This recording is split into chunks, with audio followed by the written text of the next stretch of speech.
on somebody else's body shaking President Obama's hand, you'd have no problem with that as long as you thought people knew it was some sort of dramatic representation.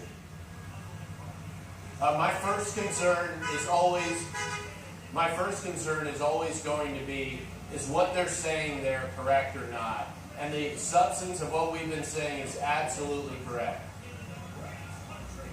Interesting. So, Cruz's rivals, especially Trump and Rubio, they've obviously been trying to paint their candidates untrustworthy. In response to today's news, Trump tweeted, "Wow, Ted Cruz falsely suggested Marco Rubio mock the Bible, was just forced to fire his communications director.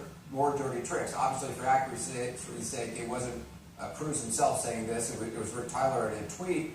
Are you concerned that the trust question, though, could hurt him tomorrow and beyond? Well, trust is always a big deal. I mean, Americans don't trust anything in politics. They don't trust you all in the media. They don't trust people in Washington.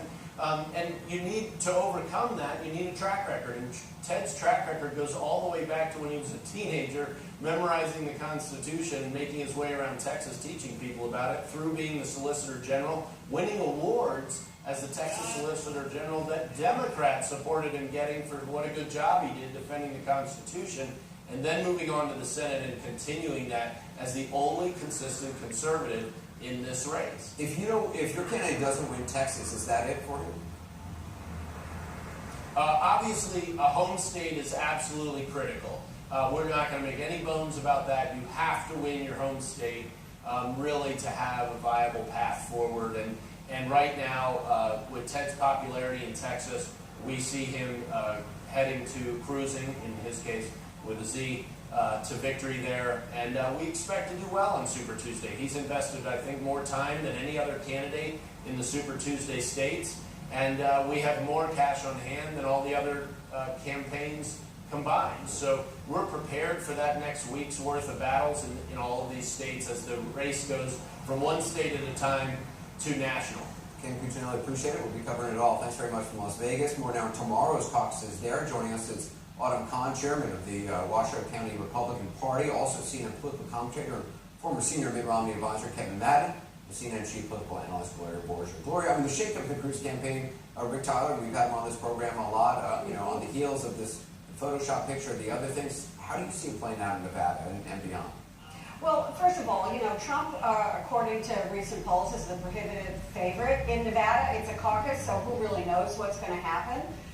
Because, the ground game really matters in a caucus. Trump has spent a bunch of time in Vegas, and his name is on the top of a hotel there, so he's well known. I think what this whole Cruz brouhaha does is it reinforces a pre-existing condition, which is a storyline that Cruz is a liar, which, like many things in this campaign, the tempo was set by Donald Trump, who originally called Cruz a liar.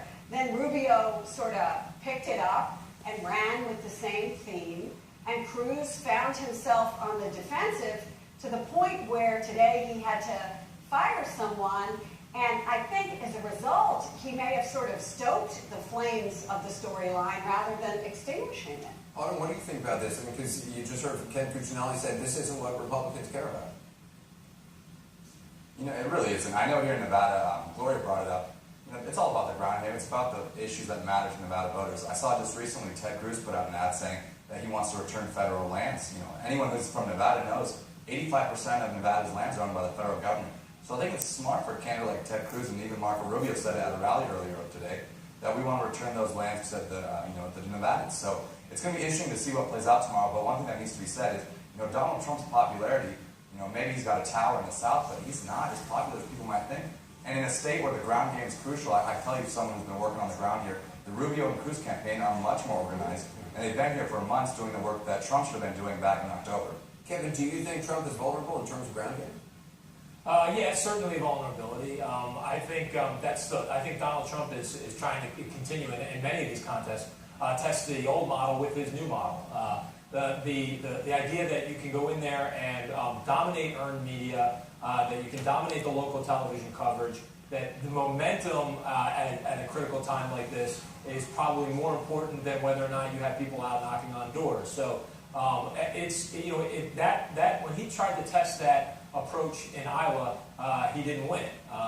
But now that he's got the momentum with big wins in New Hampshire, big wins in South Carolina, I think he does have a certain advantage, and he has the wind at his back as he goes into Nevada. And Autumn, you're expecting a record turnout. Yeah, we know. We go to the rallies, you can see the candidates at their events. We're going to have an all-time high. What's interesting, though, is I think that Cruz and Rubio are going to be the reason why we have that high turnout. They've been organizing, they've been calling their voters, getting their support together.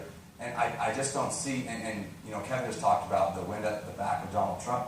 I don't see as he won South Carolina, you know, with 30-some%. I see that 65% of South Carolina did not vote for Donald Trump. And I think that, you know, if you look around the country, he's really hit a ceiling. So I think he's going to have an issue going into Super Tuesday. If he starts losing some of those southern states, I think there's a big issue in the Trump campaign. And yet, Gloria, as long as there are multiple other candidates out there, that vote that's not going to Trump is divided. Right, and you know, conversely, Rubio has to start winning somewhere. Trump may lose somewhere, but Rubio has to start winning, and that's, you know, that's really his issue. And Rubio has kind of coalesced, or the beginnings of the so-called establishment coalescing around Rubio. Some of the Jeb Bush money, former donors for Jeb may go to Rubio, and that's, you know, that's good for him. He's organized, but he's still in this tight race with Cruz over second place. And at some point, you have to win somewhere. And Rubio hasn't won anywhere yet. And you know, he's somebody who spent his childhood in Nevada, right? So he has a story to tell in that state, which he has been telling about growing up there to a degree. So maybe the voters of Nevada will see him in a way as kind of a favorite son to a degree. We don't know. And Kevin Kasich says, look, he laughed about the idea of him getting out. Yeah. How big a problem does he pose for Rubio? Well, I think it depends on the state. If you look at a place like Nevada, John Kasich and Autumn could probably attest to this. He's not as well organized there. He's got limited organizations in some of these March 1 states. But the simple fact that he has, 8 or 9% in some of those states that Marco Rubio would love to have in order to try and take on Donald Trump, he is an important factor. I think he's going to continue to look at March 15th, John Kasich is March 15th, and his prospects in Ohio, and that is a crucial window where Marco Rubio really has to consolidate some of that anti-Trump or the alternative to Trump vote if he's going to start to pick up the momentum that he's going to need to start overtaking Donald Trump in the delegate fight. Autumn, I got to ask you at this point, are you officially endorsing a candidate? Well, I'm going to officially endorse the Republican nominee, and I think that Nevadans are sophisticated voters that need to realize that when they go out to the caucus tomorrow, they need to vote for the person who's actually conservative and someone who's willing to unite this country instead of perpetuate the divisions that we've seen over the past 7 years. And this is your first and also, while we're on, I'll attest to what Kevin said about Kasich. Every candidate's in Reno today or tomorrow, and they've been here yesterday. The only candidate that has not come to Nevada in this past week is John Kasich. So I think he's not really too worried about Nevada, and he's looking at those Super Tuesday states and hoping his donors can keep him well until mid-February or mid-March, so he can get those Midwest states. And I understand your entire family is Muslim. What do you make of Donald Trump's comments about temporarily banning Muslims from entering the United States? Well, I think it shows that he has a rudimentary knowledge of the Constitution. I think anyone who's studied history knows that the people who came to this country, they came here for religious freedoms. So the most un-American thing that you can do is persecute someone for who they believe in.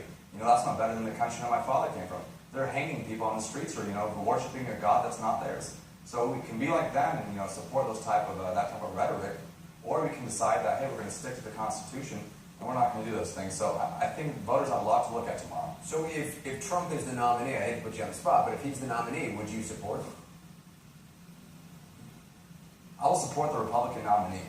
And I think that what's more important than anything is making sure that the Clintons aren't allowed to move back into the White House. There's nothing that can be worse for American prosperity than the Clinton administration, and I think American voters realize that. And I think that the Republican nominee will be a true conservative that's willing to lead this nation.